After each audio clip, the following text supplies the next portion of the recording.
Nang magiwalay ang hipag ko, dinala agad ng biyenan ko ang 3 bata sa aking tahanan nang walang abiso.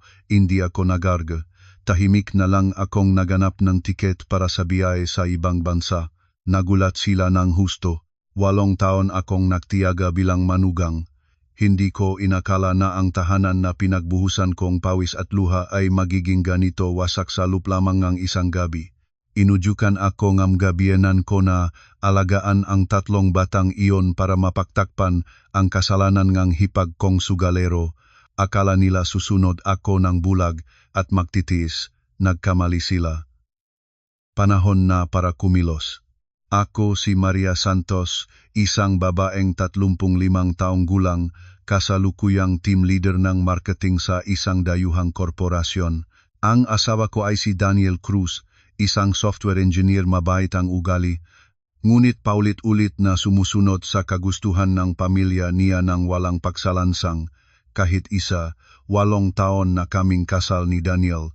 Matipid kaming namuhay, nagtipon ng pera, at nanghiram pa kay inay ko para makuha ang isang 3 silit na kondominium sa gitna ng Maynila.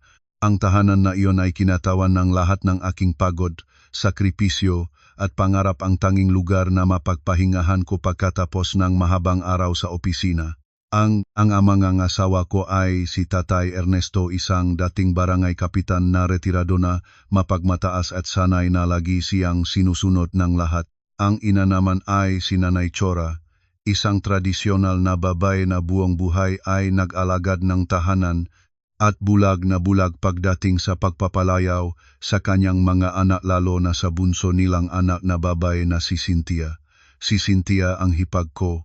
Mula pa ng bata siya, tamat siyang magtrabaho at mahilig lamang mag-aliw. Kahit nag-asawa na siya, hindi nagbago ang ugali niya. Buong araw ay nag-ikot sa magabaraha at online na sugal, pabaya sa pamilya. Maayos ang buhay namin ni Daniel hanggang sa isang gabi sa kalagitnaan ng linggo. Pagkatapos kong matatapos mag-ayos ng mainit na hapunan, narinig ko ang malakas na katok sa pintuan. Lumabas si Daniel para buksan ito, at ang nakita namin ay isang eksena na parang katatapos lang ng bagyo. Nakatayo ang mabiyenan ko sa pintuan, makamay at braso puno ng malakit maliliit na bag. Sa likuran nila ay 3 batang maruming-marumi, nag-iyakan ng walang tigil. Sila ay si Bongbong, 7 taong gulang, si Ligaya, 5 taong gulang, at si Nonoy, 3 taong gulang. Lahat ay maanak ni Cynthia.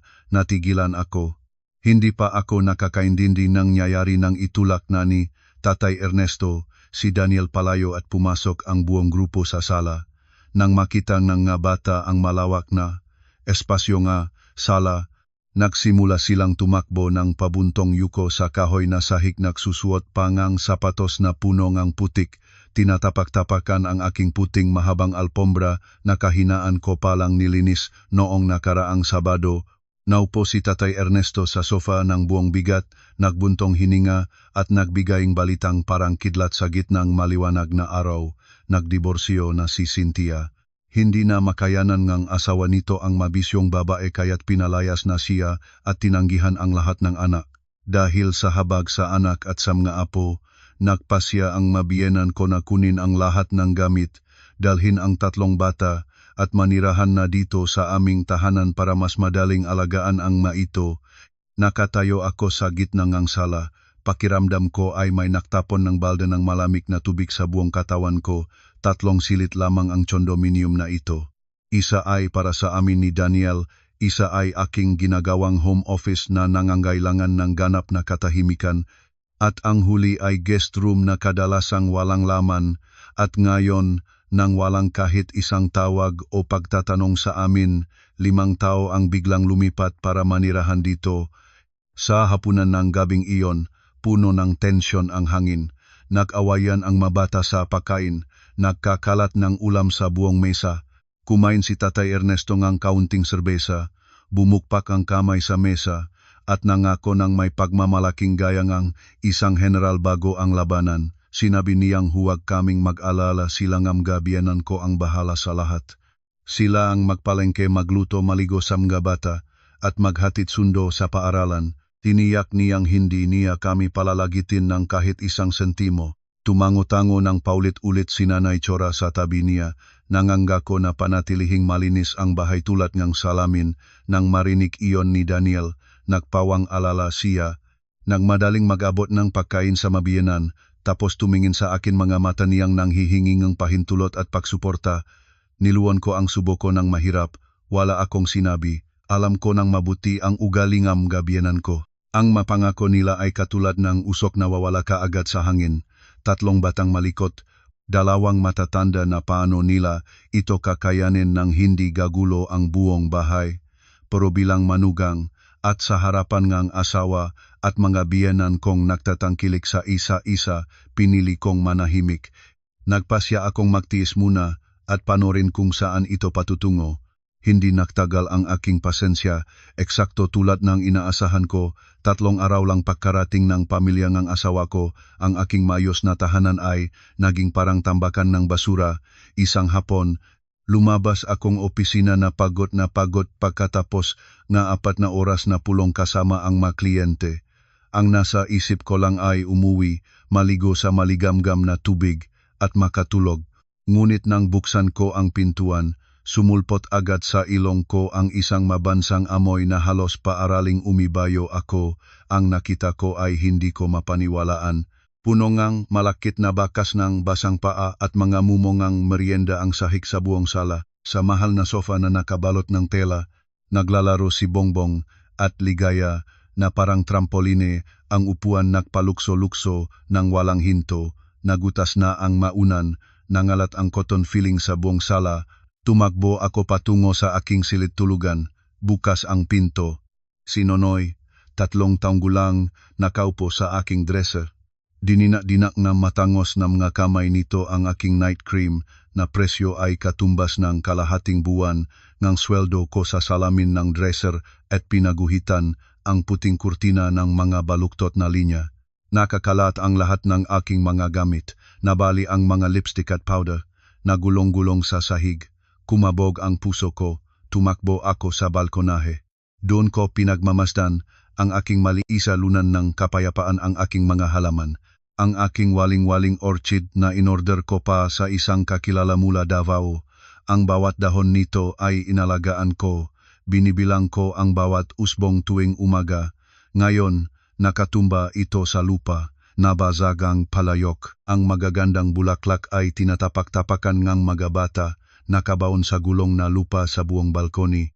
Lumabas, si Nanay Cora mula sa kusina, may hawak na sandok. Nang makita akong nakatayo sa tabi nga wasak na orchid, wala siyang kahit kaunting pagkagulat o paginayang.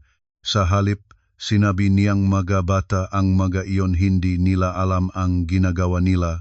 Sinisipan niya ako na parang wala akong pakialam sa mga bata dahil inaalala ko ang isang putol na bulaklak. Sumabay pa si Tatay Ernesto mula sa kanyang pagkakaupo sa harap ng telebisyon. Sinabi niyang mura lang ang halaman at ginagawa ko lang itong dahilan para magmasama ang mukha sa kanila. Pinagalitan pa niya ako tungkol sa tungkulin ngang isang mabuting manugang at sa pagmamahal sa pamilya nga asawa. Nakatayo ako sa gitna ngang pagkakalayo ngang aking sariling tahanan. Hindi ako sumiga, hindi umiyak, hindi nagtaltalan. Naunawa ang walang silbi ang anumang argumento sa mga taong ito. Para sa kanila, ang aking sakripisyo ay isang bagay na dapat nilang asahan, hindi kinikilala, hindi pinahahalagahan. Isang malamig na katahimikan ang kumalat sa aking isipan. Yumuko ako at tahimik na pinulot ang mga sira na bulaklak, isa-isa, at itinapon sa basurahan. Pumasok sa kusina at nagsimulang magluto para sa hapunan. Nang gabing iyon, nagluto ako ng buong pagmamahal. Ginawa ko ang pritong lumpia na gusto ng mga bata, nilaga ang buto-butong sabaw na may gulay, at nag-adobo ng isda ayon sa panlasa ni Tatay Ernesto. Naktipon ang buong pamilya nga asawa ko sa hapagkainan. Patuloy ang sigawan ng mga bata. Kumain ang mabiyanan ko ng may ngiting tanda ng tagumpay. Akala nila ang aking katahimikan sa hapon ay tanda ng pagsuko. Naniniwala silang ang bawat Pilipinang babae ay magtitiis para mapanatili ang tahanan kahit palagi na itong ginagawang laruan. Malapit sa akin si Daniel, patuloy na naglalagay ng pagkain sa aking plato. Tingin niya ay puno ng pasasalamat dahil hindi ko ginulo ang lahat. Kumain ako ng dahan-dahan, bawat subo ay sinusukat. Nang matapos ang hapunan, nagpatong-patong ang kutsara, pinunas ang bibig, tumayo, at pumasok sa aking home office. Maya-maya, bumalik ako sa hapagkainan at inilapag sa harap ni Daniel ang isang papel na may selyo ng kumpanya. Ito ay isang opisyal na memorandum ng paglipat ng tauhan. Pinili ako ang aming head office na mamuno sa pagtatayo ang bagong sanggay sa ibang bansa, isang pangmatagalang assignment. Sa katunayan, natanggap ko na ito noong 1 buwan, ngunit nag-alinlangan pa ako dahil nag-aalala sa aming pamilya. Ang eksena ng pagwasak ng hapon na iyon ang nagbigay sa akin ng huling sagot. Tinawagan ko ang aking boss at humingi ng pahintulot na umalis kaagad. Kinuha ni Daniel ang papel, bumasa at namutla. Nagtanong siya ng may pagkabagabak bakit biglaan ang pag-alis. Sino ang mag-aalaga ng tahanan ng 6 na buwan? Bombazong kamay si Tatay Ernesto sa mesa. Nagwika siyang walang responsibilidad akong asawa, tumakas daw sa oras ng kahirapan. Pinagbawalan niya akong umalis. Ang tungkulin ngang manugang, aniya, ay ang mag-alaga sa mga biyenan at sa mga pamangkin. Sumabay na umiyak si Nanay Chora. Sino raw ang magpalengke? Sino ang maglilinis kung aalis ako? Inireklamo niya ang kanyang sakit sa likod. Tumingin ako sa bawat mukha ng matiyak at walang pagbabago. Saka ko dahan-dahang binukas ang bibig ko, malinaw ang bawat salita.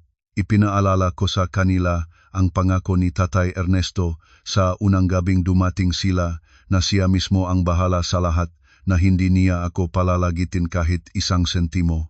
Ngayon ang oras ng katuparan ng pangako na iyon. Pumunta ako sa aking silid, kinuha ang malaking maleta at inimpaka ang lahat ng aking damit, mahal na gamit at mahahalagang dokumento. Maingat kong nakalok ang lahat ng drawer. Nang lumabas ako, hinarang ako ni Daniel at nakmumura si Tatay Ernesto sa likod ko.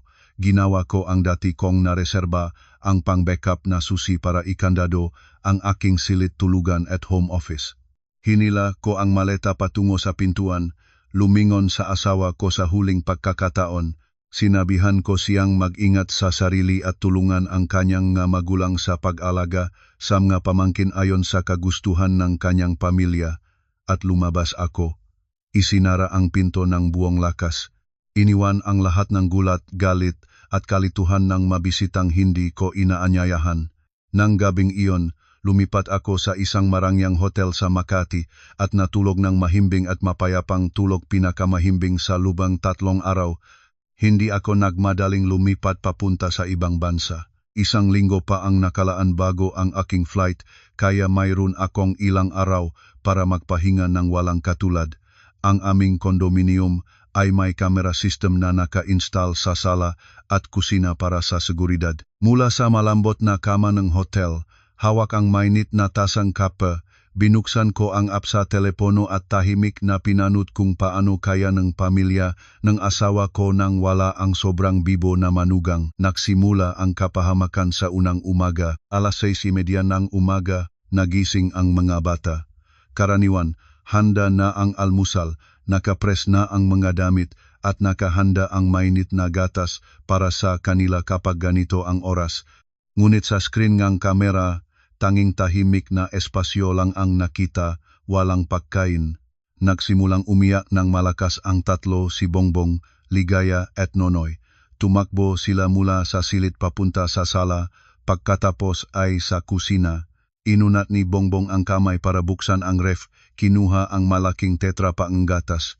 Mahina ang hawak niya, nahulog ang gatas sa sahig. Kumalat ang puting gatas sa buong kahoy na sahig. Nakita ito ni Ligaya at sumabak sa genggeng ng gatas na dulas, bumaksak at kasabay na nabugsok ang garapon ng strawberry jam na nasa ibabawang mesa. Nakalat ang maliwanag na pulang jam sa gatas, lumihang malakit at nakakasuklam na kalabog sa buong kusina. Ang tunong pagbasag at iyak ang nagising kay Nanay Cora.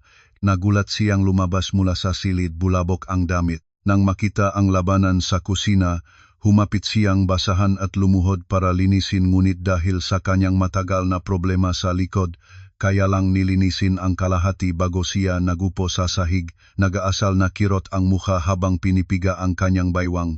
Si Tatay Ernesto naman ay dahan-dahang lumabas, nakita ang asawa sa marumi at malakit na sahig kasama ang maapo. Nagwika siyang kunin ni Bongbong ang walis ngunit ang 7 taong gulang na batang lagi na pinapalayaw. Tumayo nang walang tigil si Bongbong at nagsabi pang siyang magwalis. Gutom daw siya at gusto niyang almusal at gusto niyang may Jollibee na maraming manok. Gustong sampalin ni Tatay Ernesto ang batang iyon, ngunit hinarangan siya ni Nanay Chora, ang bata raw ay bata pa. Sa huli, si Tatay Ernesto ang lumabas ng condominium at inilaban ang 3 bata sa mini market sa ground floor para bumili ng pagkain at panlinis. Sa screen, nakita ko ang isang matatandang lalaking 60 taon na parang naglalaban sa malakit na dumi sa kahoy na sahig gamit ang mop, nag-iisa, nanunungayaw sa kanyang sariling kapalaran. Ngumiti ako, pinalit ang telepono, at tinawagan ang room service para humingi ng masaganang almusal.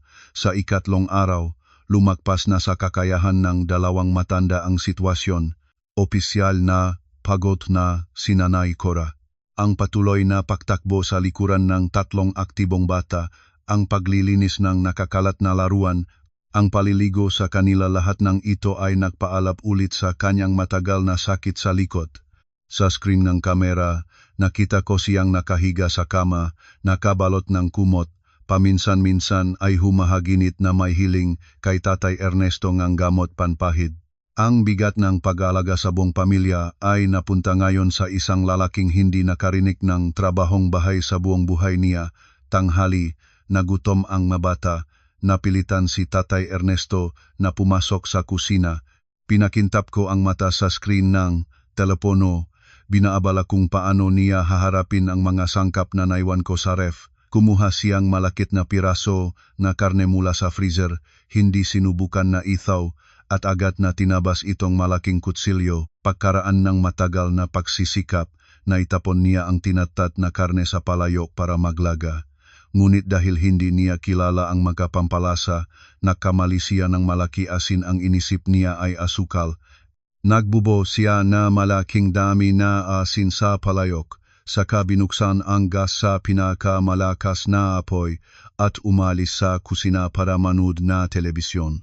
20 minuto lang, nagsimulang umangat ang itim na usok mula sa kusina at nakpuno ang camera lens. Ang mabansang amoy nga nasunog ay umabot sa sala, nag-ubo ng malakas ang 3 bata, sumigaw si Bongbong ng sunog. Nagulat si Tatay Ernesto, itinakbo ang remote control at nagmadali patungong kusina para patayin ang gas. Ang adobo ay naging isang itim at nasunog na tipa nga uling, malakit ang ilalim, puno nga asin, nawasak ang tanghalian. Nang makita ng mga bata ang kanin na may lasaw na gulay, umiyak sila at naghagis ng kutsara sa sahig. Umiyak sila ang Jollibee chicken pizza at pearl milk tea. Hinipo-hipo ng walang malay ni Tatay Ernesto ang kanyang mga apong ngunit hindi gumana ang pagpapalubag-lub. Wala na siyang magawa kundi kumuhang telepono at mag-order ng delivery. Pinapalaki ko ang screen, kamera, nakita ko ang malinaw na mukha ngang pang-araw-araw na miyembro ng pamilya nang inilabas nito ang manipis na piles ng kanyang retirement money mula sa bulsa ngang baro. Nang dumating ang 3 chicken meals, 2 pizza at 3 pearl milk tea, iniambag ni Tatay Ernesto ang bawat peso nang may panginginig ng kamay. Ang isang hapunan ngang fast food ay katumbas ngang ilang araw na gastos sa probinsya. Nagupo si Tatay Ernesto at pinanud ang maapo na kumain ng buong sigasig. Siguradong gutom na rin siya, ngunit hindi siya kumain, tahimik lang nangumuya ng malamig na kanin at ilang piraso ng lasaw na gulay. Hindi niya alam na ang financial disaster niya ay nagsisimula pa lang. Nang wala ako para pamahalaan ang lahat, nang wala ang aking sahod para bayaran ang magagastos sa lungsod, ang pamilyang ito ay naghahatid sa sarili nila sa isang walang labasan na sulok. Malamig na pinalit ko ang screen, inayos ang aking bagahe at naganda para sa airport. Kung sino ang mananalo sa laruan na ito sasagutin ng panahon. Opisyal na akong nakarating sa Singapore para simulan ang aking assignment. Mula sa aking serbisyong apartment sa ika-30 palapag, makikita ko ang panorama ng modernong lungsod. Ang pakiramdam ng kalayaan ay hindi may pahayag. Pero paminsan-minsan, ang isip ko ay napupunta sa aming condominium sa Maynila. Isang gabi, pagkatapos ng ulat ng trabaho, nagpagawa ako ng mainit na sa at binuksan ang camera app sa aking telepono. Ang ipinapakita ng kamera ay nagpatango-tango sa akin ng ulo. Si Daniel ang aking laging maayos at walang alalahanin na asawa ngayon ay mukha siyang taong bagong ligtas mula sa isang kalamidad. Alas 6 ng gabi, binuksan ni Daniel ang pintuan at pumasok. Karaniwan, kapag nandun ako, huhubarin na lang niya ang sapatos, mahuhugas ng kamay, at upo sa mainit na hapagkainan. Pagkain, pagkatapos ay manonood ng sports o maglalaro ng video games habang ako ang nagayos ng lahat. Palagi niyang inaakalang ang magawaing bahay ay walang kabuluhang bagay na hindi nangangailangan ng kahit na anong pagsisikap. Ngunit ngayong gabi, tinamaan siya ng katotohanang tulad ng isang malakas na sampal sa pisngi. Sa kanyang ekspresyon habang pumasok, naunawaan ko agad ang amoy na sumalubong sa kanya ay hindi ang masarap na pagkain, kundi isang komplikadong halongang masim na gatas na nabuhos sa sahig at hindi nalinis ng maayos, amoy ng ihininonoy sa sofa cushion at natitirang amoy ng nasunog na adobo ni Tatay Ernesto noong tanghali. Ang sala ay tulad ng pampublikong dump site, plastik na laruan, matalim na Lego pieces na nakakalat sa kahoy na sahig. Kailangang lumukso-lukso si Daniel habang lumalakad para hindi matapakan ang laruan. Malakit ang sahig. Nagsikuha ang 3 bata sa sala, hiyawan at iyak. Maruming damit at punong pawis at tira-tirang pagkain ang mga mukha. Itinakwil ni Daniel ang kanyang bag. Malakas na tinawag ang mga magulang. Walang sumagot mula sa loob ng silid. Lumabas siya sa balkonahe at nakita si Tatay Ernesto nakatayo roon, patuloy na naninigarilyo, punong nasunog na upos sa kanyang paanan. Nang makita si Daniel, hindi nakpakitang siglaong pagbabahaging pagod. Agad na nagutos si Tatay Ernesto sa kanyang anak na magligo kaagad. Ang mga bata amoy na raw sila ng buong araw. Nagreklamo pa siya na pagod na siya, kinalikot ang maapo at nakikipaglaban pa sa gawain sa bahay. Masakit na ang likod ng kanyang asawa at hindi na makatulong. Pagkatapos, pumunta si Tatay Ernesto sa silid at isinara ang pintuan. Inabandona ang buong gulo sa kanyang anak na nakatayo ng nagtataka. Nakita ko si Daniel na nakatayo sa gitna ng sala, nagkukusot ng buhok, napapagod pagkatapos ng isang araw na trabaho. Wala na akong dinadaya, wala na siyang maatasan. Iniling ng manggas ang kanyang polo shirt. Hinatak si Bongbong at Ligaya patungong banyo. Sumunod ang isang tunay na labanan. Ayaw nga bata. Nag-iyakan, nagsisiglas, nagwiwisik ng tubig sa buong banyo at binasa ang damit na pangopisina ni Daniel. Malakas na nagalit si Daniel, ngunit ang kanyang sigaw ay nalunod sa hiyawan ng 3 bata. Pagkatapos na mailigo ang 3 pamangkin, kailangan pa niyang linisin ang magenggeng ng tubig sa buong pasilyo gamit ang mop. Sunod ay ang pagtulong kay Bongbong sa aralin pangalawang baitang na ngunit lubhang tamat, laging nagpapalaro ng cellphone. Sinubukan ni Daniel na turuan ng pagbabawas at pagdaragdag, ngunit nakalimutan ng bata ang itinuro bago matapos ang sesyon at nagmatigasang hindi siya pinapag-aral ng gano kalalang kanyang nanay na si Cynthia. Alas 10 ng gabi, nang sa wakas ay nakatulog na ang 3 bata, bumaksak si Daniel sa hapagkainan. Napalibutan ngang hindi pa nililinis na kalat, gutom, pagod, wasak ang katawan at diwa. Sa oras na iyon, tiyak na nagsimula na siyang maintindihan ang kahirapan at tahimik na sakripisyo na aking pinagdaanan sa looban 8 taon para mapanatili ang kahuwat na kapayapaan sa tahanan na ito. Mga ika-2 madaling araw, oras ang Singapore, natutulog ako ng mahimbing sa malambot na unan ng hotel. Biglang nanginig ang telepono sa aking nightstand at sinira ang katahimikan ng silid. Nagkunot ang kilay ko. Kinuha ang telepono. Si Daniel ang tumatawag. Tiningnan ko ang orasan, mahigit 1:00 ng madaling araw sa Pilipinas. Isang manipis na ngiti ang lumabas sa aking mga labi. Alam ko na darating ang tawag na ito. Hindi ko lang inakala na ganito kaagad. Dahan-dahan akong umupo, nagsuot ng manipis na bata, nagbuhos ng malamig na tubig, at kalmadong tinanggap ang tawag. Lumabas ang boses ni Daniel sa speaker, walang anumang bakas, ne kumpiyansa, ne isang software engineer. Pause, nanunuyal, at puno, nege desperasyon. Tinawag niya ang aking pangalan at nagsimulang magreklamo na hindi na niya kaya. Sinabi niya na parang masamang kulungan ng hayop na ang bahay. Nagreklamo sa kawalan ng kapangyarihan ng kanyang magulang laban sa kaulirang higit sa karaniwan ng 3 pamangkin. Pinahintulutan ang sarili na magsabi ang lahat na pagod siyang walang mainom na kanin pagkatapos ang trabaho, na kailangan niyang yumuko para linisin ang banyo, magugas ang madamit na puno ang pagkain, at gumising ng madaling araw para linisin ang bakbakan. Halos umiyak si Daniel habang nagsasalita. Humingi siyang payo sa akin, humingi ngang sabihin ko sa kanya kung ano ang gagawin para malutas ang gulo. Umamin siya na napabayaan niya ako, na hindi niya pinahahalagahan ang aking ginagawa. Humingi siya na bawasan ko ang trabaho doon. Humingi ngang pahintulot na makauwi ng maaga para iligtas ang pamilya. Niinom ko ang malamig na tubig, malayo sa panik ni Daniel. Ang aking isip ay malinaw at kalmado. Hinayaan ko siyang maubos ang lahat. Pagkatapos, nagsalita ako, malamig ang aking boses, walang kahit anong simpatya.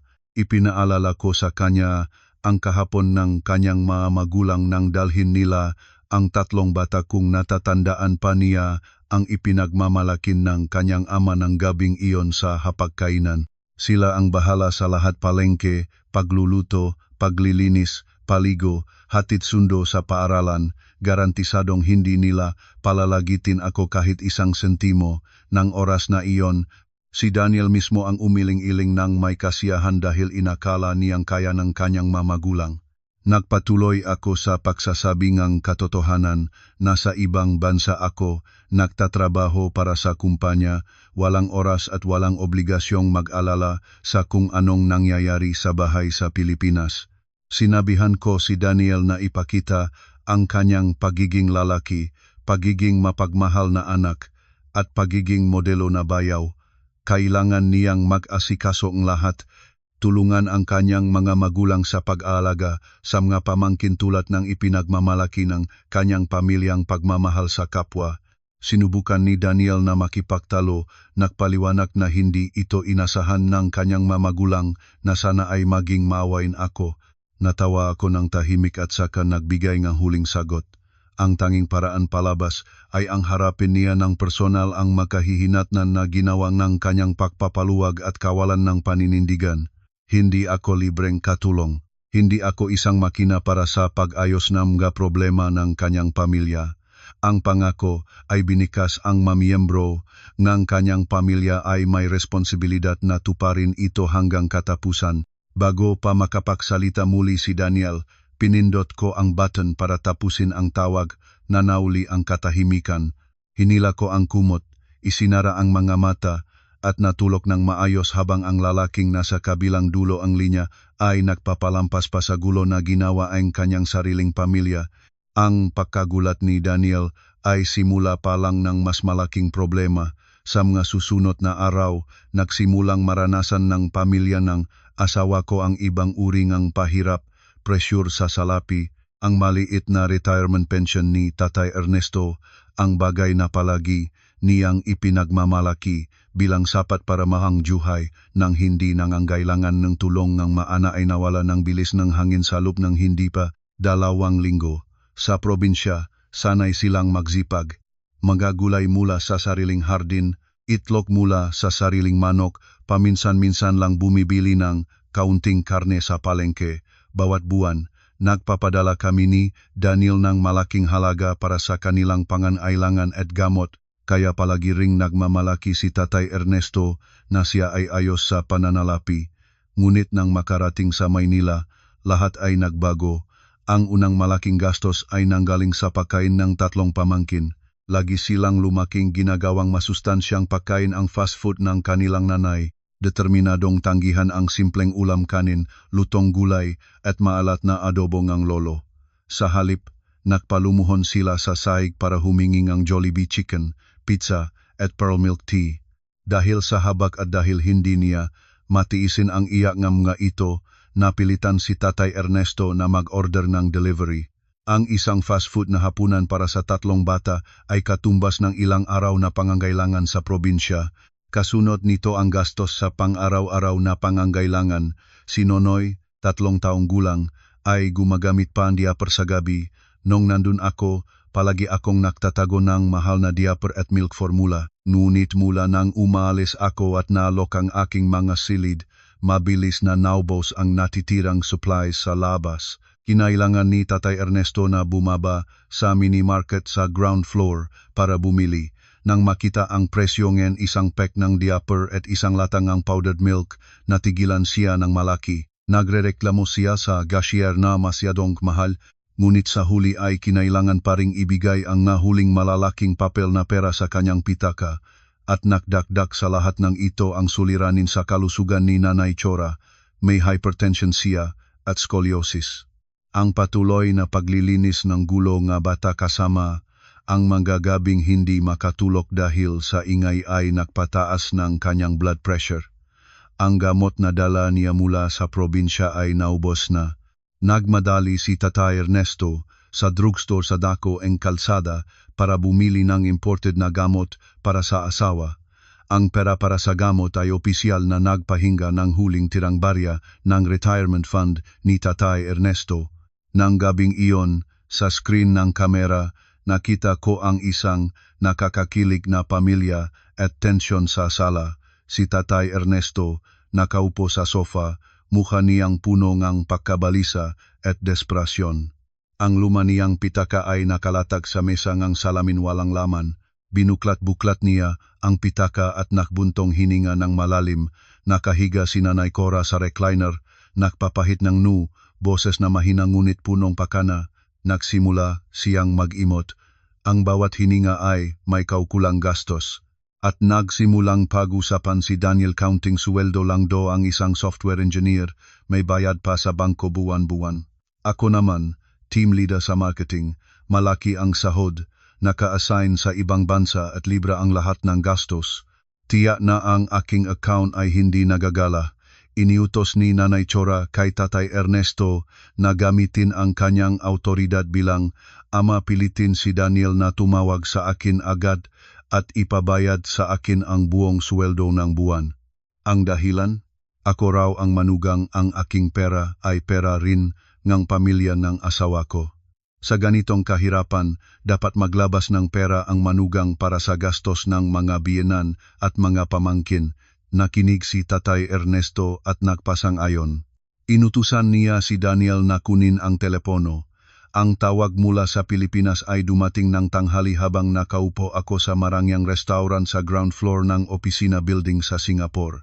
Nag-enjoy ako ng medium rare steak, napaka-relaxed ang kaluban. Nang makita ang pangalan ni Daniel sa screen ng telepono, agad kong naunawaan ang layunin ng tawag na ito. Ang financial party ng pamilya ng asawa ko ay tapos na. Marahang inilapag ang tinidor, niinom ang isang kasing pulang wine.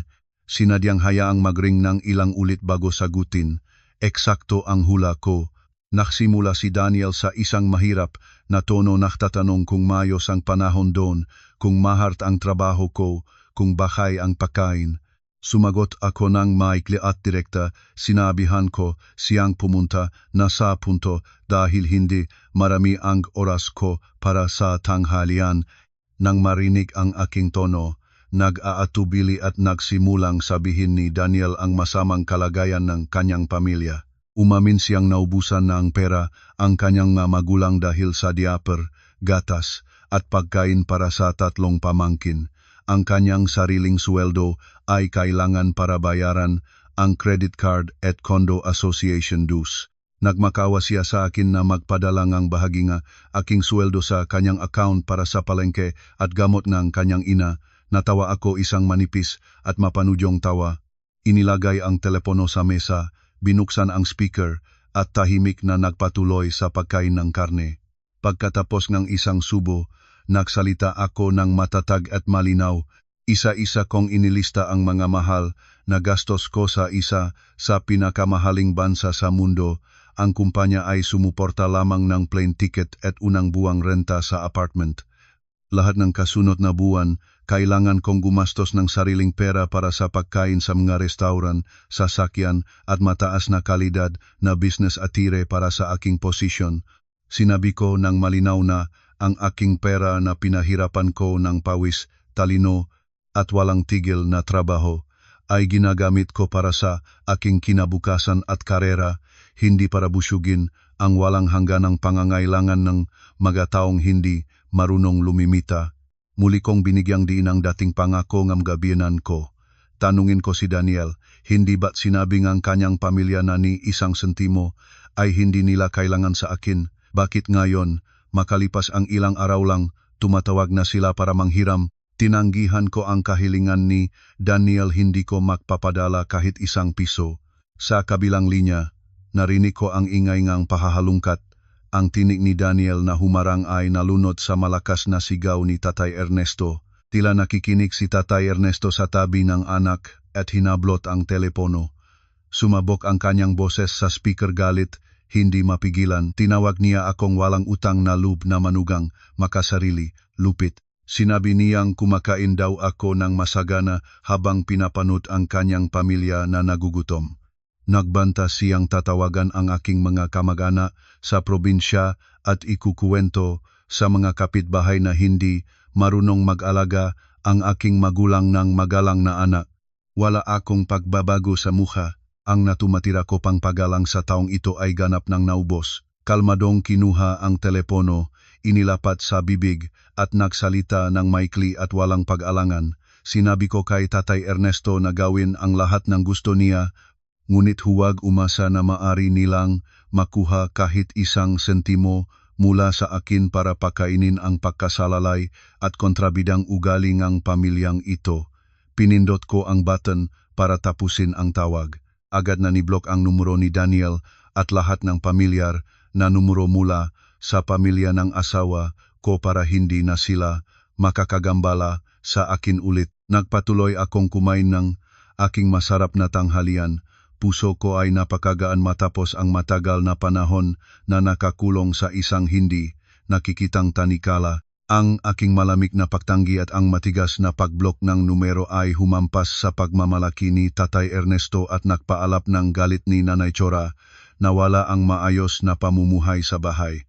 Nakahiga si Nanay Cora sa sofa, mahirap ang hininga, patuloy na inusik ang kanyang masamang kapalaran dahil sa pagkakaroon ng ganyang manugang.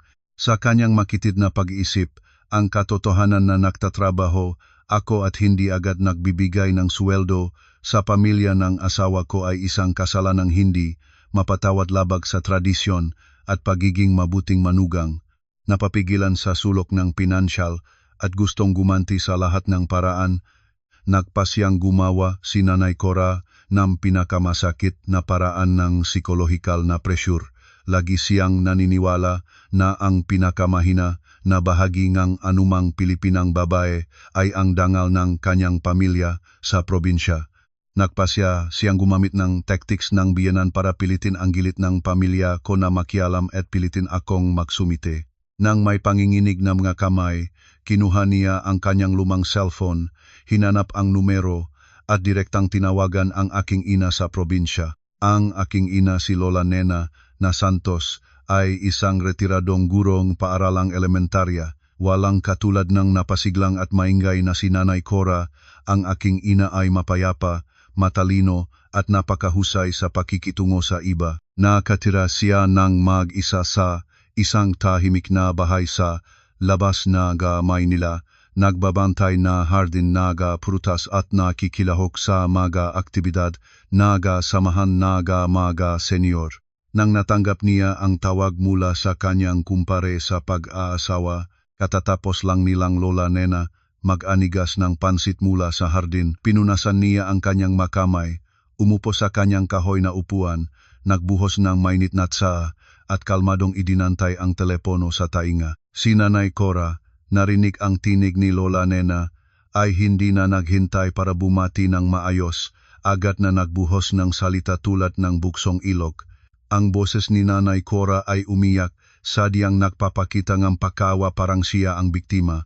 Detalyadong inilahad ang kaguluhan sa tahanan, gumawa ngang malupit na dramatikong palabas tungkol sa dalawang matandang may sakit na nagpapahirap para alagaan ang tatlong mahirap na ulilang bata. Pinalaki ang bawat detalye, inakusahan akong pagpapabaya sa bahay para mag-enjoy sa ibang bansa, pinagsabihan akong walang malasakit dahil tinanggihan ang pagpapadala ng pera para sa pamilya.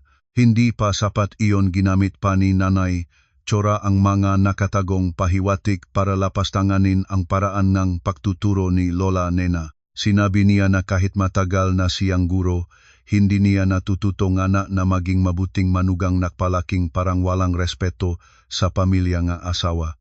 Hinilingan niya si Lola Nena na agad na tawagan ako at ituwid ang aking ugali at utusan akong magpadala ng pera bilang paraan ng pahingi ng kapatawaran sa pamilya ng asawa ko. Kung hindi, ibabalik daw nila ako sa aking pamilya at hindi na nila tatanggapin ang ganitong manugang. Sa kabilang linya, tahimik na dinirinig ni Lola Nena ang buong mahabang kwento at malakas na pag-impose ni Nanay Cora. Hindi siya nagulat. Hindi siya nag-apologize para sa akin. Hindi nagdepensa. Alam na niya ang lahat.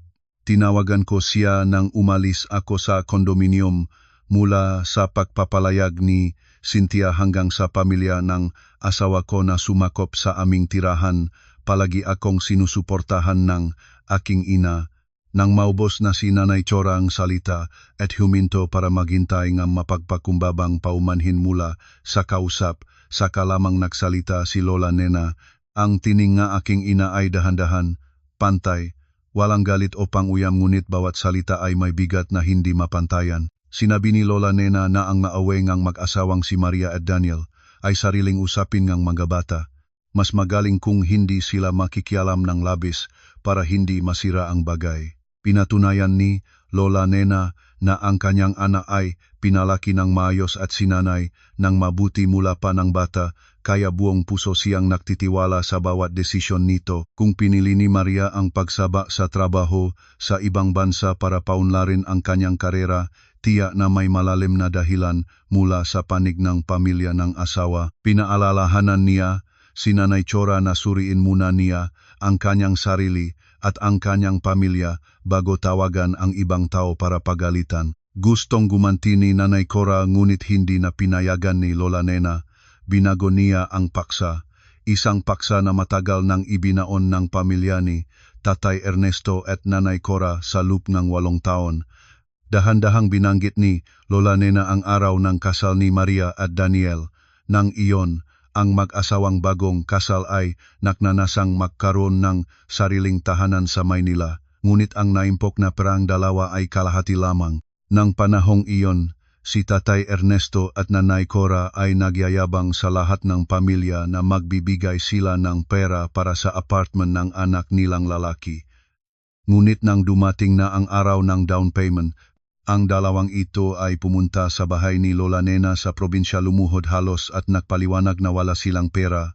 Nang hiram sila kay Lola Nena ang 500,000 piso, nangako silang ibabalik ito kapag naibenta na nila ang kanilang lupa sa probinsya. Si Lola Nena, dahil mahal ang kanyang anak at nagtitiwala sa mga pangakong nga kumpare, ay inilabas ang kanyang buong ipon pera mula sa pagbebenta ngang maliit na lupa sa likod ng bahay niya at ibinigay ito kay Tatay Ernesto. Isa-isa na binalangkas ni Lola Nena ang bawat halaga, bawat oras. Sinabi niyang ang 500,000 piso ng 8 taon na nakaraang ay napakalaking kayamanan para sa isang retiradong guro. Nagbago ba ang lupa sa probinsyang maito? Naibenta na iyon noon pa man. Ang pera mula roon ay binigay kay Cynthia bilang puhunan sa negosyo ni 1 sentimo ay hindi bumalik kay Lola Nena. Maraming beses na masakit ang kalusugan ni Lola Nena, napilitan si Maria na mangutang sa lahat ng dako. Si Lola Nena ay hindi rin humingi ng utang dahil ayaw niyang mapahiya ang kumpare o mapahirapan ang anak na manugang sa bahay nga asawa. Bigla itumigil ang tinik ni Lola Nena. Direktang idineklara niya na kung hinahangat ni Nanay Cora na lapastanganin ang kanyang anak at ang kanyang pagtuturo, hindi na kailangan pang mag-ingat si Lola Nena ng mukha ngang gakumpare. Hinilingan niya si Nanay Cora na sabihin kay Tatay Ernesto na ihanda ang buong halagang 500,000 piso at ibalik sa kanya ngayong buwan. Pagkatapos may balik ang utang, maari silang ipalayas ang kanyang anak kahit saan masaya siyang tatanggapin ang anak pabalik. Nagdagdag pa si Lola Nena na kung wala silang pera para ibalik, hihilingin niya sa batas na makialam may hawak siyang papel ng utang na may lagda ni Tatay Ernesto at opisyal na napatunayan ng barangay. Patay na katahimikan sa kabilang linya. Nahulog ng kamay ni Nanay Cora ang telepono. Si Tatay Ernesto, na nakaupo sa tabi at nakikinig sa lahat, ay bumago ang kulay mula pula hanggang maputi.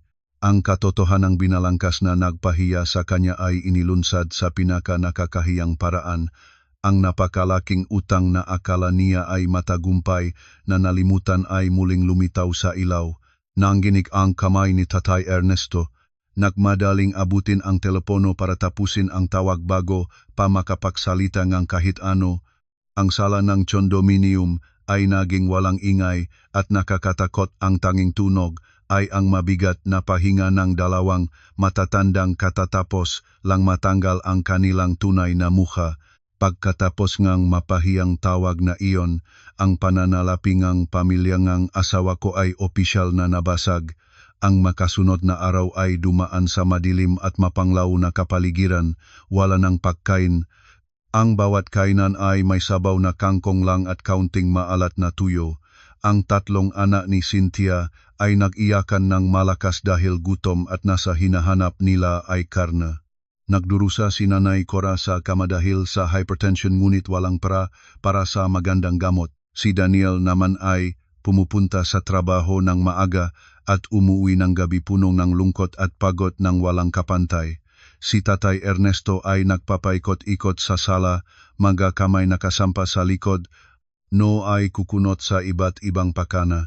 Biglang huminto ang titig niya sa pintuan ng aking home office na nakalocked. Ang silid na iyon ay nasa sulok, may malaking bintana na nakaharap sa parke, maluwag at mahangin. Mula nang umalis ako, nakakulong at tahimik ang pintuan na iba sa maingay at marumi sa ibang bahagi ng bahay.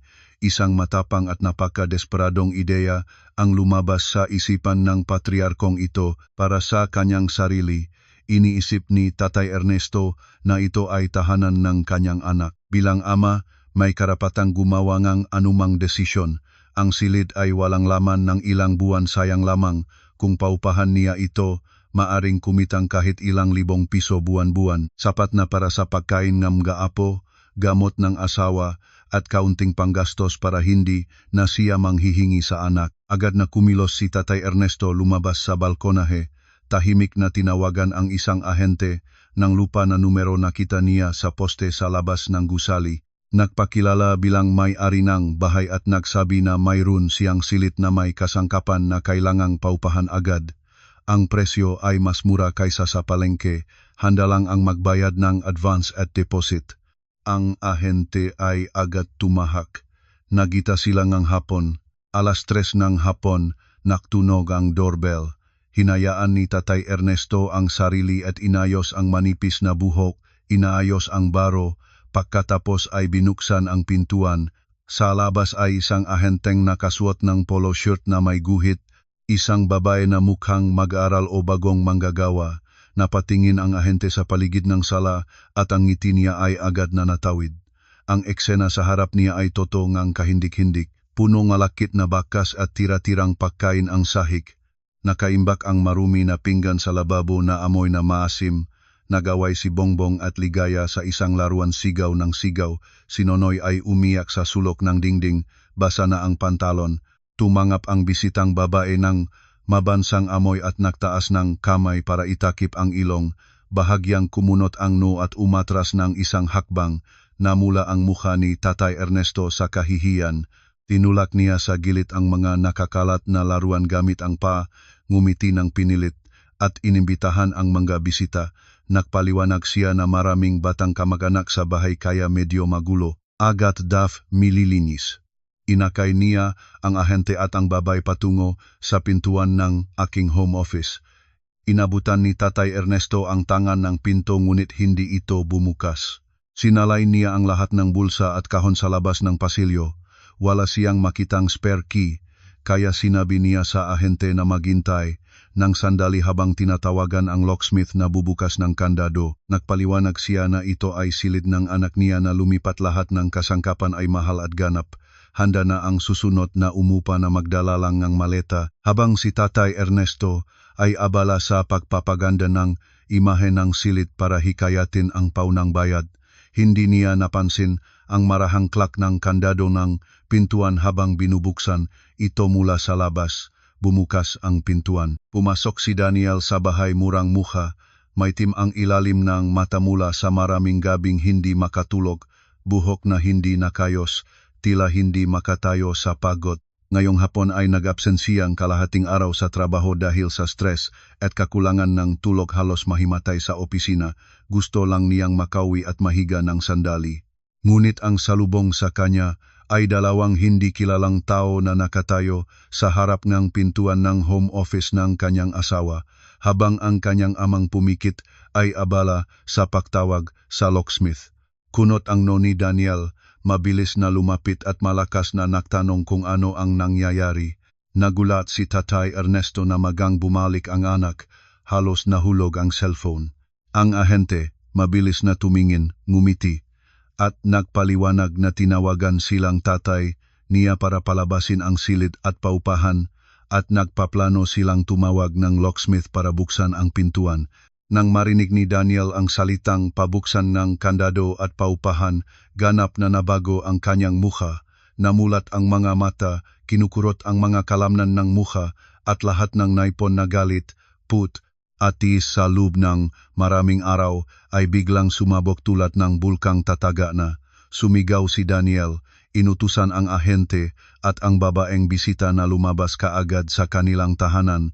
Nagulat ang ahente, agad na hinila ang kamayng babaeng kliyente at lumabas. Nang bilisan hindi nakalimutang nagmumura ng sira ang ulo. Isinara ni Daniel ang pintuan ng bukso.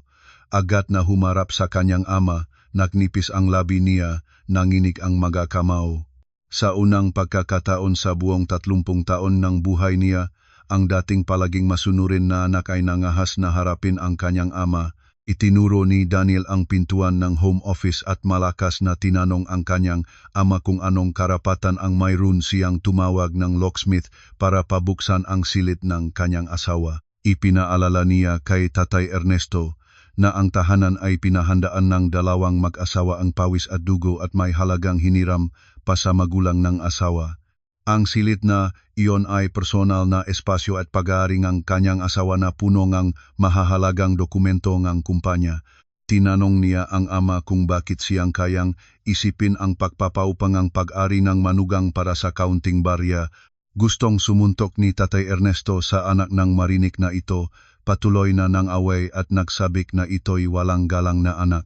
Nagdepensa, siya na ginawa niya ito para sa kapakanan ng tahanan para makabili ng pagkain para sa mag-aapo at hindi manghihingi sa anak. Ngunit hindi umatras si Daniel. Nakatayo siya ng parang bato, itinakwil ang kamay ng ama. Sumigaw siya sa sakit at desperasyon. Sinabi niya na winasak na pagmamalaki at ugaling salalayin na kanyang magulang ang pamilya. Tinanong niya kung bakit pinairal ng kanyang magulang ang kanilang pagpapalayaw kay Cynthia, kaya't nadala ang 3 anak nito rito para pahirapan ang kanyang asawa. Inakusahan niya ang kawalang malasakit ng mga ito na nagpaalis sa mabait na asawa niya at ginawang impyerno ang kanyang buhay. Deklara ni Daniel hindi niya pahihintulutan ang sinuman kahit ang sariling magulang, nalusugin ang pag-ari at dangal ng kanyang asawa kahit isang beses pa. Nagatras si Tatay Ernesto ng ilang hakbang, napaluhod sa sofa, mahirap na ang pahinga. Hindi niya inaasahan na ang matahimik na anak niya ay magiging ganito katapang. Ang malaking utang na akala niya ay napalimutan ay pati na ang kahihiyang binukas sa harap ng mga bisita ay watak-watak ang buong puri nga lalaking ito. Tubi na. Tensyon na halos mapunit ang hangin, isang seryeng malakas na katok ang pumasok mula sa labas ng pinto tulad ng ginagawang isang matigas na bakal na pamalo. Kasabay nito ay ang malakas na sigaw at mura mula sa pasilyo. Tumahimik ng bigla ang tatlong batang nag-iyakan, napahinto sa takot, lumabas si Nanay Cora mula sa silid, namumutla. Humingal si Daniel, sinubukan na mapanatili ang kalmadong, lumabas para buksan ang pintuan. Nang bahagyang mabuksan ang pintuan, apat na mataas na lalaking nakmamadali na pumasok. Kalopkop ang ulo, maraming tattoo sa braso at leheng mukha talahang mapanganib. Ang nangunguna ay may suot na itim na t-shirt na masikip, baluktot at punong paklat ang mukha. Hawak ang isang pirasong bakal na tubo. Pinalo niya ang bakal na tubo sa ibabaw ng salamin ng coffee table ng isang malakas na tunok, bumiyak ang baso ng salamin ng isang mahabang guhit. Si Nanay Cora ay natalsik, sumigaw ng malakas, at humawak sa dibdib habang bumaksak sa upuan. Nagtanong ang nangunguna ng malakas at puno ng banta kung ito ba ang bahay ng kapatid na lalaki ni Cynthia. Nanginig si Daniel at tumango. Ngumisi ang lalaking tattooed. Kinuha mula sa bulsa ang isang kumpol ng naksasalabit na papel at itinapon sa mukha ni Daniel. Inutusan ang pamilya na agad na tawagin si Cynthia para bayaran ang utang. At pagkatapos ay inilantad ng lalaki ang isang katotohanang pumukaw ng lahat. Ang pagpapalayak ni Cynthia ay hindi simpleng katulad ng binabalita ni Tatay Ernesto at Nanay Cora na inabandona ng asawa. Ang katotohanan, si Cynthia ay lihim na nasangkot sa online sabong at ilegal na sugal sa loob ng maraming taon. Ninakaw niya ang pera nga asawa, inangkop ang titulong lupang pamilya nga asawa at isinangla ito para makahiram ngang pera at ilubos sa laro ngang baraha. Nang natuklasan ng asawa ang katotohanang ito, determinadong nag-file ng diborsyo, pinalayas si Cynthia at tinanggihan ang lahat ng anak para putulin ang lahat ng kaugnayan sa utang. Ang kasalukuyang halaga ng utang ni Cynthia sa kanilang grupo ay 300,000 piso kasama ang tubo. Si Cynthia ay tumakas at wala nang makita ng ilang linggo. Hinanap nga nakpapautang ang pamilya hanggang sa probinsya natuklasan na lumipat si Tatay Ernesto at Nanay Cora sa bahay ngang panganay na anak sa Maynila, kaya agad nilang sinundan. Nagbigay ang nangunang 3 araw para tipunin ang 300,000 pisong punong salapi at interes. Kung wala pag-expire ng deadline, magpapain sila ngang pula sa pintuan ng bahay, magkakalat ng flyer sa buong kondominium, at maaari pang manabang sa labas ng paralan ng bata. Lumabas ang grupo ngam nga nakpapawatang nagiwan ng guho at matinding takot sa buong pamilya. Pagkatapos nilang umalis, nahulog ang sala sa isang nakakatakot na katahimikan.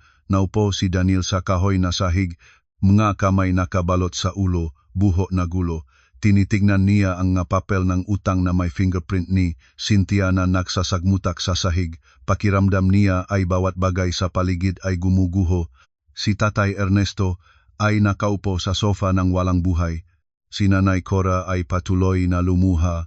Ang 3 bata ay para ring nakaramdam ngang panganib at hindi na nangahas na umiyak nang malakas magkasamang niyakap sa sulok ngang sala. Mga 9:00 gabi, isang mahinang katok ang tumunog sa pintuan. Lumabas si Daniel para buksan ito. Si Cynthia, ang mahal na kapatid na babae, ugat ng lahat ng kapahamakan ay aray ang hitsura. Malayo sa dating eleganteng anyo. Ang buhok niya ay basa ng pawis at magulo. Gupit ang damit, puro alikabok. Matim ang paligid ng mga mata, mukha ng isang taong tumakas at nagtatago. Mabilis na pumasok si Cynthia, isinara ang pintuan ng mabilis at tinrankahan para bang may humahabol. Nang makita ang kanyang nga magulang, nagiyak ng malakas si Cynthia, lumuhod sa sahig at niyakap ang mapaa ni Nanay Cora. Patuloy siyang nagsabi na siya ay nadaya, na wala na siyang natitirang maaasahan, na humingi sa kanyang mamagulang ng habag. Tumindig si Daniel, nagtaas ng braso, at malamig na tinanong si Cynthia tungkol sa katotohanan ng 300,000 piso ng utang sa mga galing sa gawain sa labas ng batas. Nang nakita ni Cynthia na hindi na siya makakaalis, naya ng lubos-lubos at umamin ng lahat. Sinimulan daw niya ang laro para kumitang ang pangkain para sa mga bata. Hindi niya alam na ang lalong laro ay lalong talo hanggang sa lumago ang utang ng higit sa kakayahan niya. Malakas na tinanong ni Daniel si Cynthia anong gagawin niya para maayos ang dambuhalang utang na ito. O hihintayin ba niyang dumaong ang magaling sa labas ng batas dito at sirain ang tahanan? Sa halip na magpakita ng tunay na pagsisisi at mag-alok ng paraan para magtrabaho at magbayad ng utang, tumingin si Cynthia sa paligid ng 3 silit na condominium at nagmungkahingang isang bagay na kahindik-hindik. Ang condominium ni Daniel ay maluwag at nasa sentro malaki ang magiging presyo kung ibebenta. Ipinayo ni Cynthia sa kanyang kapatid na ibenta na ang bahay, bumili ng mas maliit na apartment sa labas ng lungsod para makatipid. Ang sobra sa presyo ay ilaan ang 300,000 para mabayaran ang utang sa mga ito at mailigtas ang kanyang buhay. Ang rasonamiento niya, kapatid sila ang kapatid na lalaki, ay dapat sumagip sa kapatid na babae sa oras ng pangangailangan. Nang marinig ito ni Daniel, pakiramdam niya ay may nagtusok sa dibdib niyang kutsilyo. Lumingon siya sa kanyang mga magulang nag-abang ng matinding pagtanggi mula sa kanila, ngunit si Tatay Ernesto at si Nanay Cora ay nanatiling tahimik. Ibinaba nila ang mukha, hindi sila nagsalita. Hindi nila tinangkilik ang pag-ari ng kanilang panganay na anak. Hindi nila sinawi ang mapanghamak na anak na babay. Ang ganitong tahimik na pagsang-ayon ay ang pinakamalupit na sagot para kay Daniel. Handa silang isakripisyo ang buong pagsisikap, kinabukasan at tahanan ng kanilang panganay na anak para takpan at iligtas ang kasalanan ng kanilang pinakamahal na anak na babay. Ang karumal-dumal na katotohanang ito ang ganap na sumira sa huling bahagi ng damdaming maganak na nanatili sa puso ng laking dati ay masunurin. Bumulakta si Daniel ng maasim at ang mga luhang amput at awa ay nagsimulang pumatak sa kanyang maputlang piski. Mula sa aking tablet sa Singapore, pinanood ko ang buong eksena sa salang ng aming bahay sa Maynila.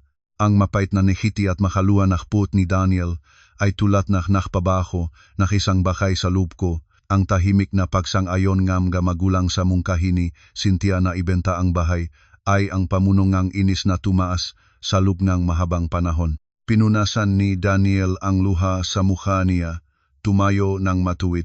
Mata punong galit at determinasyon. Lumakat patungo kay Cynthia at tinanaw ng diretso ang kapatid niya. Malinaw at walang halong pagpapalubak ang tinig niya.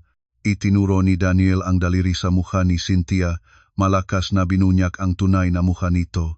Tinawag niya itong selfish hanggang sa wakas, walang responsibilidad, umaasa sa iba at hindi pala iniisip ang kapwa. Binangit niya ang dati pang mangga ginawa ni Cynthia sa probinsya mula sa pagnanakaw ng ipon ng magulang para sa damit hanggang sa pandaraya sa mangga kamag-anak. Bawat beses, ang mga magulang ang humarap sa problema. Ngunit ngayon, nalampasan na ni Cynthia ang linya sa pamamagitan na pagsasangkot sa ilegal na sugal at pagdadala na magaling sa labas ng batas dito sa tahanan ng kuya.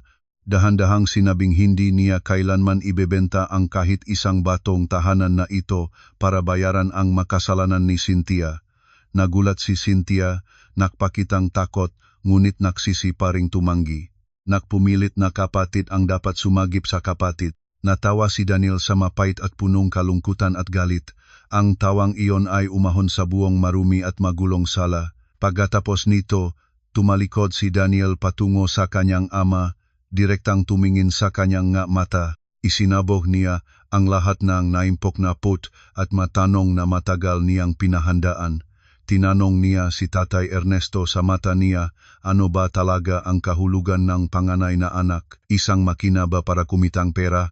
Isang tiklop na kalasag para takpan ang mga pagkakamalingang anak na babae?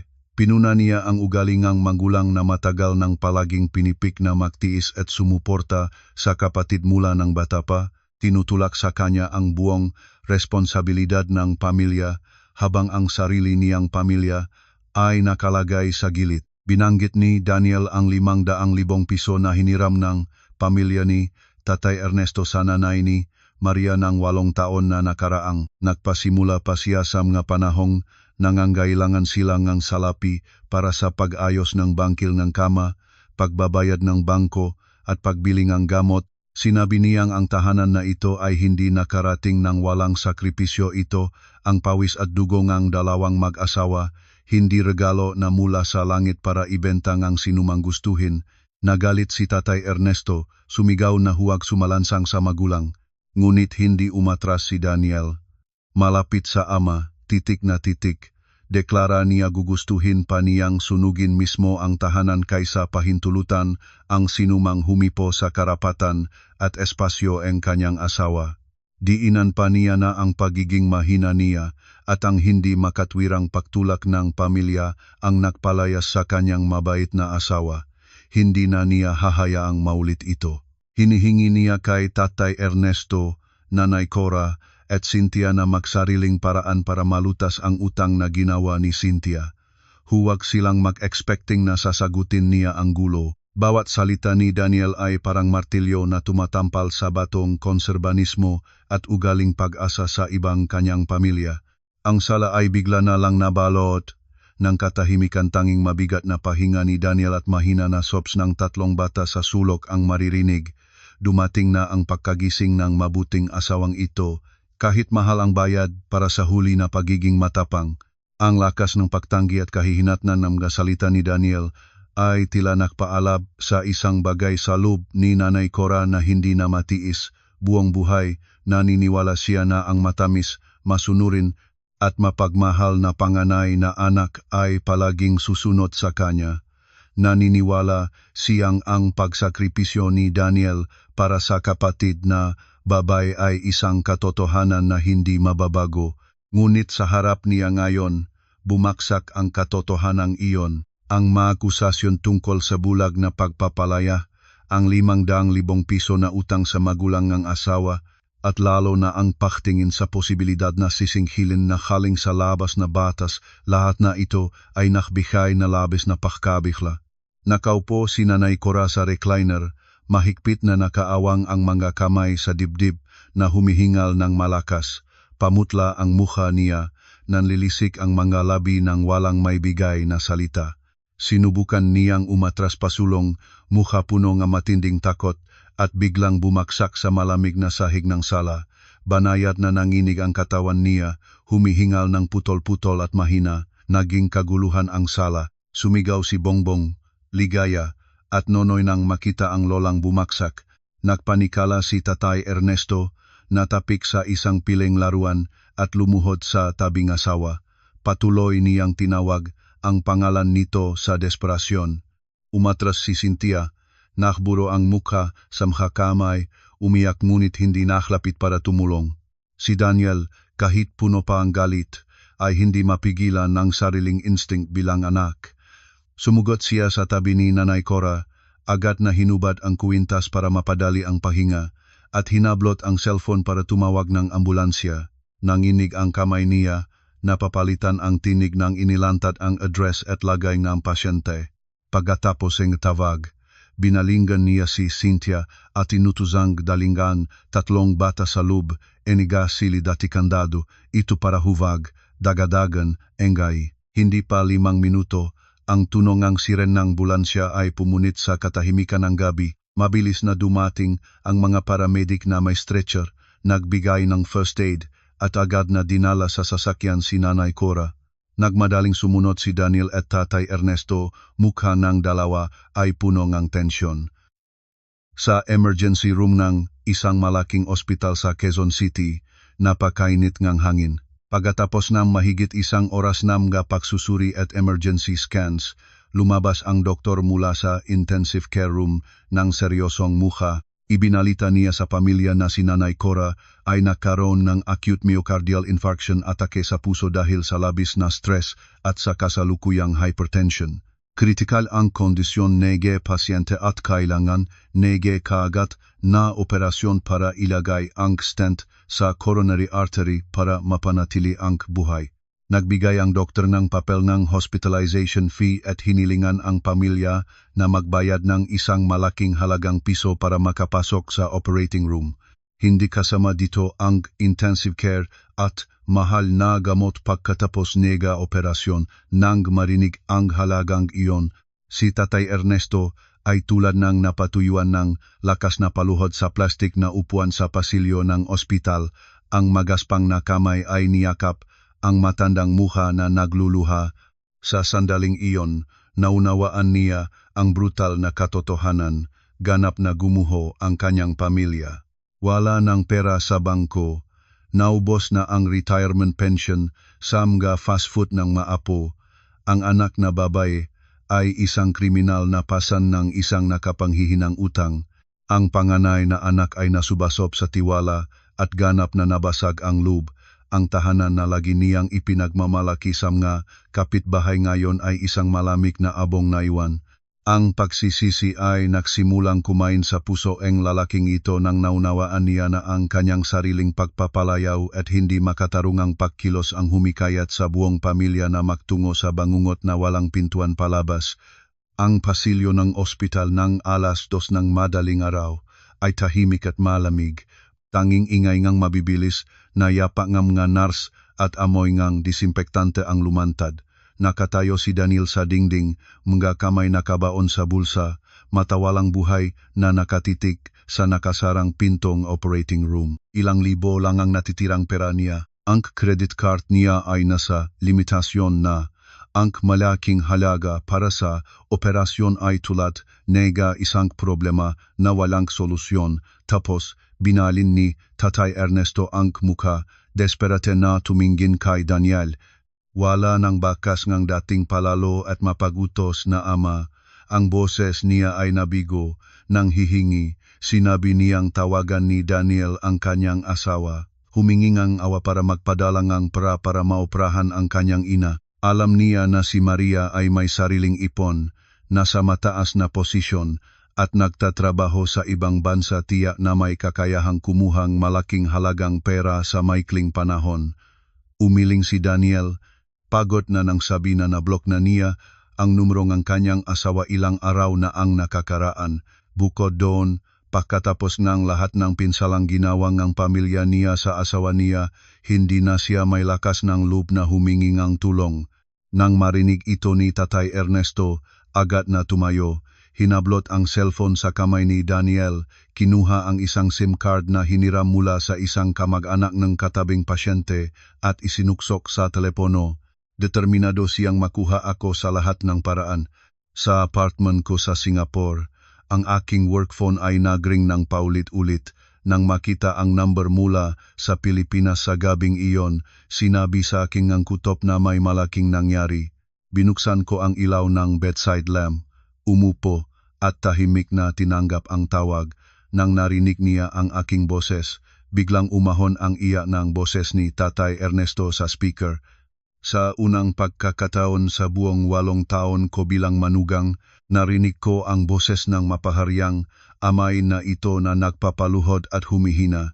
Tinawag niya ako ng anak ng may kataimtiman. Ibinalita niya na si Nanay Cora ay nasa operating room na naghihintay ng operasyon para sa puso at ang pamilya ay wala ng piso para sa hospitalization fees. Ganap na ibinaba ni Tatay Ernesto ang kanyang pagmamalaki. Paulit-ulit siyang nagsorry, umaming siya ay masyadong matigas ang ulo, naging palalo, at hindi makatwiran sa pakikitungo niya sa akin. Nagsorry siya dahil sumunod siya sa pagtatago ng kasamaan ni Cynthia.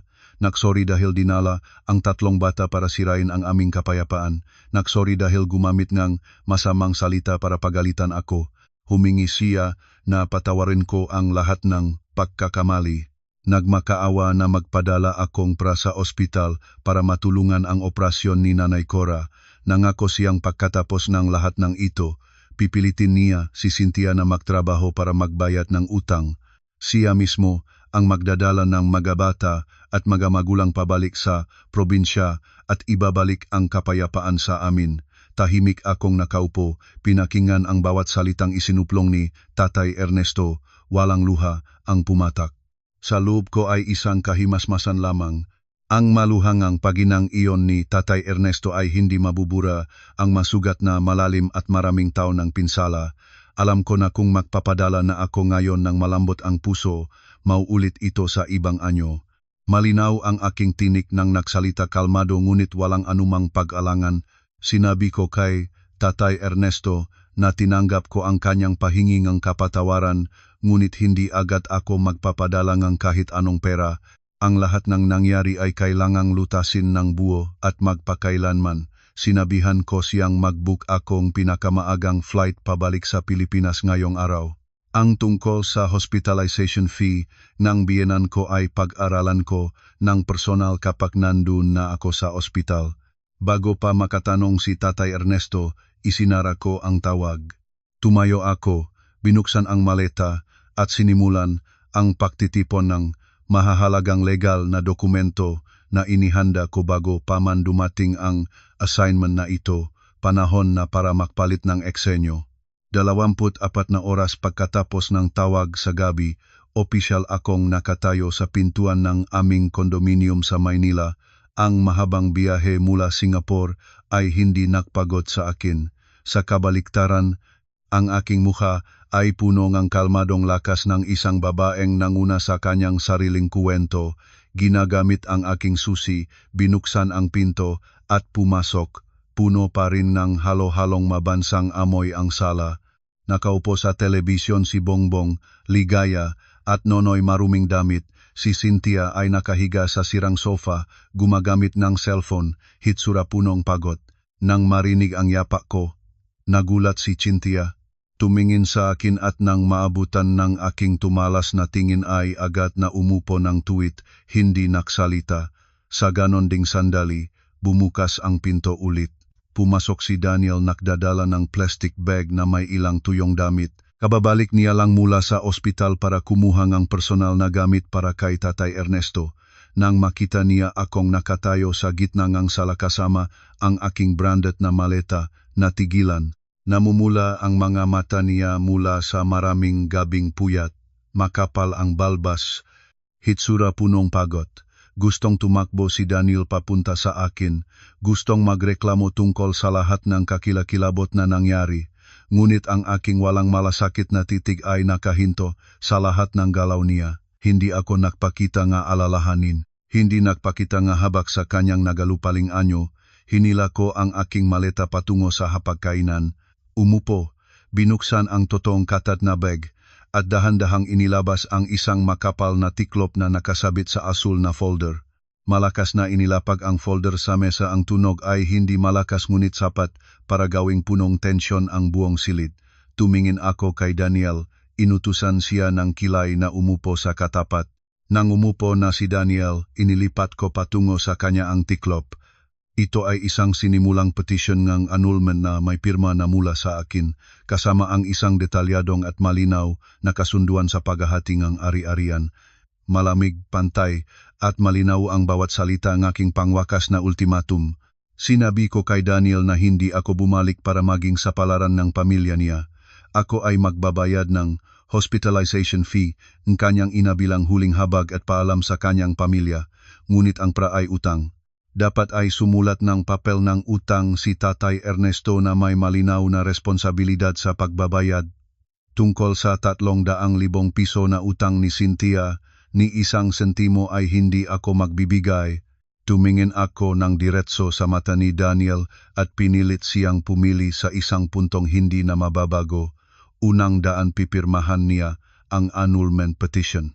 Ibebenta ang tsondo, ibabalik ang 500,000 piso sa aking ina, at ang natira ay hatiin, magkanya-kanya silang mamuhay. Magagamit niya ang pera para bayaran ang utang ng kapatid, magrentang bagong tirahan para sa kanyang mga magulang at mga pamangkin, at patuloy na mabuhay sa gitna ng salalay at pagtitiwala ng kanyang pamilya. Pangalawang daan kung nais ni Daniel na panatilihin ang kasal na ito, kung gusto niyang protektahan ang tahanan na pinagpagurang ng dalawa nila, kailangan niyang pirmahan ang kasunduan para putulin ang lahat ng nakakalason na kontrol mula sa pamilya ng asawa niya. Kailangan niyang maglinis ng tahanan. Kapag lumabas na si Nanay Chora sa ospital, kailangan niyang palayasin si Cynthia para magtrabaho at bayaran ang sariling utang, at ibalik ang mga magulang at 3 bata sa probinsya walang pahintulot na bumalik at gumulo ulit. Nakandukuha ako sa harapan, postura ng isang reyna na nagtatatag bagong kaayusan sa kanyang kaharian. Sinabi ko kay Daniel na mag-isip ng mabuti, isang pagkakataon lamang, walang anumang konsesyon pa. Nabalot ang kusina ng mahabang katahimikan. Yumuko si Daniel at tinitignan ang anulmang petisyon na manipis, nguni may bigat na hindi matimbang. Sa loob niya ay isang matinding pagtatalo, ngunit ang makalarawan ng makaaraw sa impyernong nakaraan ng makatatuwid na lalaki, ang karumal-dumal na mungkahingang kapatid. Ang tahimik na pagsang-ayon ng mga magulang ay tumulong sa kanya na magpasya ng mabilis. Kinuha ni Daniel ang ballpen na nailagay ko sa mesa. Ang kamay niya ay determinadong pumirma, nang malalim sa dulong kasunduan pinili ang asawa, tinanggihan ang annulment, tumingin siya sa akin, nga mata pula ngunit puno ng pagsisisi at katiyakan. Nangako siyang susundin ang lahat ng aking kahilingan.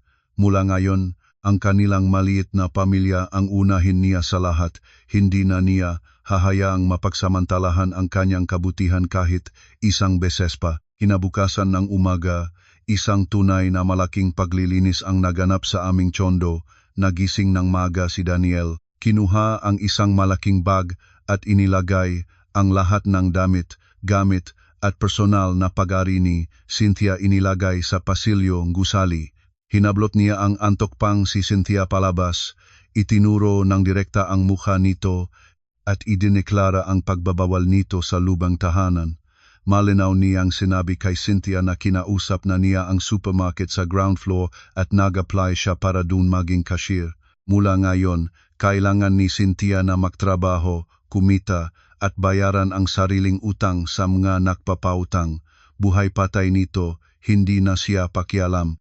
Umiyak si Cynthia, nagmakaawa ngunit isinara ni Daniel ang pinto ng bukso at tinrangkahan.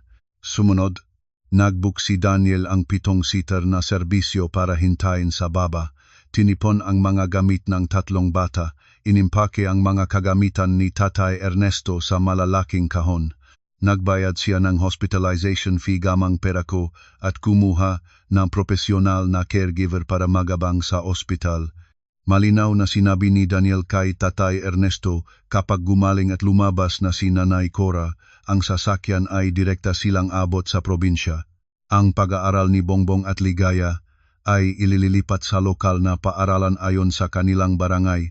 Lahat ng gastos sa probinsya ay responsibilidad ng mga lolo at lola. Magpapadala lang si Daniel ng maliit na fixed na halaga buwan-buwan para sa gamot. Nakinig si Tatay Ernesto sa lahat. Nagpatong-patong ang mukha, walang nagsabik na salita na pagtanggi dahil alam na niya na wala na siyang lakas ng boses. Sa 3 araw na sumunod, ginawa ni Daniel ang lahat. Kumuhang professional cleaning service para linisin ang buong tsondo, hinugasan ng mabuti ang sofa cushion, kinuskos ang kahoy na sahig, pinunasan ang lahat ng bintana at kurtina. Siya mismo ang pumunta sa tindahan ng bulaklak para bumili ng magandang waling-waling orchid lila, kamangha-manghang hitsura at inlagay sa balkoni sa eksaktong kinagustuhan kong lugar.